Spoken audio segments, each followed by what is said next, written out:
અમદાવાદમાં સરદારધામ ખાતે સન્માન સમારંભ યોજાયો। અમદાવાદ શહેર વૈષ્ણોદેવી સર્કલ પાસે આવેલા સરદારધામ ખાતે યુપીએસસી અને જીપીએસસીની પરીક્ષામાં સફળ થયેલા વિદ્યાર્થીઓને સન્માન સમારંભ યોજાયો। આ સન્માન સમારંભમાં ગુજરાતના મુખ્યમંત્રી શ્રી ભૂપેન્દ્રભાઈ પટેલના હસ્તે યુપીએસસી સિવિલ સર્વિસ પરીક્ષામાં ઉત્તીર્ણ થનાર વિદ્યાર્થીઓને મિતુલ પટેલ, ઉત્સવ જોગાણી, રાજન ચત્રોલા અને તુષાર મેમતપુર મુખ્યમંત્રીશ્રીના હસ્તે શિલ્ડ અર્પણ કરીને સન્માન કરવામાં આવ્યું હતું।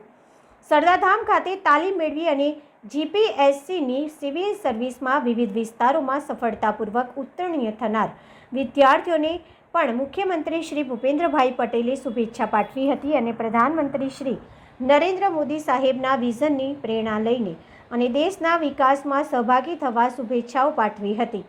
આ પ્રસંગે સંસ્થાના વડા ગગનજીભાઈ સુતરિયા, યુપીએસસી તાલીમ કેન્દ્રના શ્રી જસુભાઈ પટેલ તથા શ્રી શ્રીજી ઝાલાવાડી સાહેબ વગેરે પદાધિકારીઓએ વિદ્યાર્થીઓને મોટી સંખ્યામાં ઉપસ્થિત રહ્યા હતા અને આ સન્માન સમારંભમાં મુદ્દે તેજી ઝાલાવાડી સાહેબ તથા જસુભાઈ પટેલ સાહેબે નિવેદન આપી છોકરીઓને કેડે પણ રિવોલ્વર તેવા આવેદનો આપ્યા હતા। સબ એડિટર દીપક ઠાકુર સાથે સહદેવ બેલદાર। હું PG Zalavadiya, ex deputy municipal commissioner Ahmedabad અને સરદારધામમાં ચેરમેન સિવિલ સર્વિસ સેન્ટર તરીકે સેવા આપું છું। અચ્છા, આજનું જે ગંજીભાઈનું નિવેદન છે જેમાં એમણે ખાસ કહ્યું છે કે સેલ્ફ ડિફેન્સ માટે દીકરીઓએ રિવોલ્વર રાખવી જોઈએ, સાથે જે ડિફેન્સ ટ્રેનિંગ છે એ પણ એમની કરવી જોઈએ જેના કારણે પોતાની સ્વરક્ષા કરી શકે।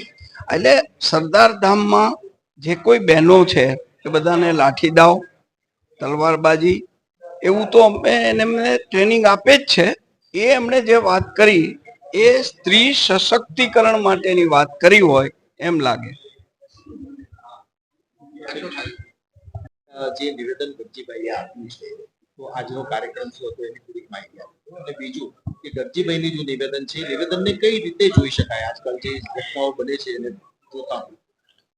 સરદારધામ એ સમસ્ત પાટીદાર સમાજની એકતાના માધ્યમથી જે નક્કી કરેલા રોડમેપ પ્રમાણે અને નક્કી કરેલા લક્ષ્યબિંદુ સાથે કામ કરી રહ્યું છે। અમારા જે 5 મહત્વના લક્ષ્યબિંદુઓ પૈકીનું એક લક્ષ્યબિંદુ છે ગુજરાત સરકાર અને કેન્દ્ર સરકારની અંદર પાટીદાર સમાજના દીકરા દીકરીઓ સરકારની સેવામાં જોડાય અને નિષ્ઠા અને પ્રામાણિકતાથી અને વિઝનથી અને એફિશિયન્સીથી કામ કરીને આદરણીય મોદી સાહેબનું જે 2047માં ભારતને વિકસિત બનાવવા માટેનું જે એમનું સ્વપ્ન છે, જે એમનું વિઝન છે, એમાં સહયોગી થવાના ભાગરૂપે સરદારધામ આ સમાજ નિર્માણથી રાષ્ટ્ર નિર્માણના ધ્યેય સાથે કામ કરી રહ્યું છે। એના અનુસંધાનમાં આજે યુપીએસસીની એક્ઝામમાં 4 દીકરાઓએ જે એક્ઝામ પાસ કરી એમનો સન્માનનો કાર્યક્રમ હતો અને સમગ્ર વર્ષ દરમિયાન લગભગ 575 કરતાં વધુ દીકરા દીકરીઓએ જીપીએસસીની એક્ઝામ પાસ કરીને ક્લાસ 1, 2 અને 3ની સેવામાં સરકારમાં જોડાયા છે। તો આ તમામ વિદ્યાર્થીઓનો સન્માનનો કાર્યક્રમ હતો અને વિદ્યાર્થીઓ પણ પોતાના જીવનકાળ દરમિયાન રાજ્ય સરકાર કે કેન્દ્ર સરકારની સેવામાં જોડાય ત્યારે મેં જે પ્રમાણે કીધું એ પ્રમાણે સરદાર સાહેબના વારસદાર તરીકે સરદાર સાહેબના સપનાના ભારતનું નિર્માણ કરવા માટે નિષ્ઠાથી, પ્રામાણિકતાથી, વિઝનથી અને એફિશિયન્સીથી કામ કરે એવી એક જ્યારે શુભ ભાવના સાથે અથવા શુભ આશય સાથે આ દીકરા દીકરીઓ પોતાના જીવનમાં આગળ વધે એના માટે આ કાર્યક્રમનું આયોજન કરવામાં આવ્યું હતું।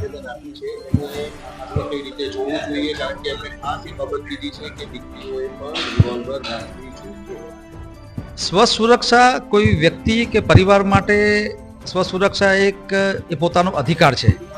તો હું માનું છું ત્યાં સુધી કોઈ વ્યક્તિ સ્વસુરક્ષા માટે ટ્રેનિંગ લે અથવા તો સમાજ એ ટ્રેનિંગ માટેની કોઈ વ્યવસ્થા ગોઠવે તો એમાં કંઈ અજુગતું કે કંઈ ખોટું નથી।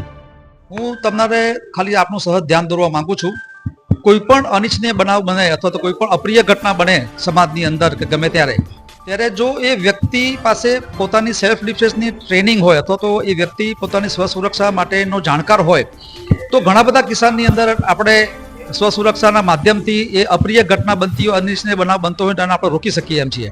તો માનું છું ત્યાં સુધી માત્ર પાટીદાર સમાજની વાત નથી, દરેક સમાજના યુવાન એટલે દીકરા દીકરીઓએ પોતાની સ્વસુરક્ષા માટેની તાલીમ લેવી જોઈએ। જે રીતના ગુજરાતમાં, અમદાવાદમાં જે રીતની ઘટના બની રહી દીકરીઓ માટે દીકરીઓ પરીક્ષિત થઈ ત્યારે આ પ્રકારનું નિવેદન કેટલું દીકરીઓને આત્મવિશ્વાસ આપશે? હું સમજુ છું એ પ્રમાણે મેં કીધું એ પ્રમાણે કોઈ પણ પરિસ્થિતિની અંદર પોતાની